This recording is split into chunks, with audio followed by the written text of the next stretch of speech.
మీరేం చేస్తుంటారండి? చూసావా, పెద్ద మనిషి. నేను మా ఊరి ఆడ వేస్ట్ ఫెలో, ఊర్లో గలీజ్ పనులన్నీ చేస్తా ఉంటాడు. మీరు పెద్దగా మాట్లాడరా? ఏడు నీళ్ళు ఏడుగా ఉన్నప్పుడు తాగేయాడండి, ఏడు చేసింది. ఎన్నపూస రాయండి. అదేం లేదండి, మీ అంత చదువుకోలేదు కదా, మాట చేత కాదు.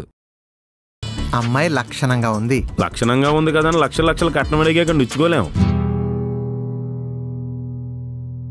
నీరజ్ గారు ముందే చెప్పారండి. ఆవిడకి పెద్ద పనే ఉందండి. ఇంటి గుట్టు సోడిపిండి ఒట్లాగా అందరికీ పంచుకుంటూ పోద్ది. నిన్నెవడ్రా ఇక్కడ ఉండమని చెప్పారు? వంటగదిలో పోయి అంట్లు దొంగపో.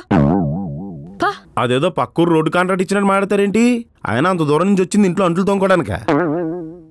మీరేం పట్టించుకోకండి. ప్రతి చెట్టుకి ఎండిపోయిన ఆకు ఉంటది, వాడిపోయిన పువ్వు ఉంటది. మా రత్నబాబు అలాగే. అయ్యో, ఆయన గురించి నీరజ్ గారు ముందే చెప్పారండి. ప్రపంచంలో కొన్ని చేయకూడని పనులుంటాయి, అందులో మీ ఇంటికి రావడం ఒకటే.